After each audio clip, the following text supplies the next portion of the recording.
అందరికీ ఇష్టమైన chocolate ice cream ఎలా చేసుకోవాలో చూపించబోతున్నాను. ముందుగా ఒక బౌల్ తీసుకొని అందులోకి పావు కప్పు జీడిపప్పు, బాదం, ఓట్స్ వేసుకోండి. 10-15 వరకు సీడ్స్ తీసేసిన ఖర్జూర వేసుకోండి. Dark chocolate 2 pieces, 1 tablespoon cocoa powder వేసుకొని అందులోకి 250 ml వరకు హాట్ మిల్క్‌ని వేసేసుకొని ఒక 20 నిమిషాల పాటు పక్కన పెట్టేసుకోండి. ఇప్పుడు అందులో నుంచి బాదం పప్పుని బయటికి తీసి పైన ఉన్న పొట్టు తీసేసుకోండి. పొట్టు ఉండడం వల్ల మనకి ఐస్ క్రీమ్ టెక్స్చర్ అనేది బాగా రాదు.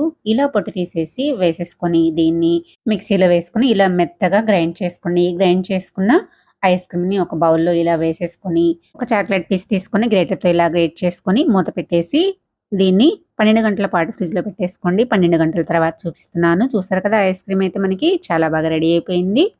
ఇందులో ఎలాంటి షుగర్ యాడ్ చేయలేదు కాబట్టి హెల్తీ కూడా. మీకు ఎప్పుడైనా తినాలనిపిస్తే ఇలా ఇంట్లోనే సింపుల్‌గా ట్రై చేయండి.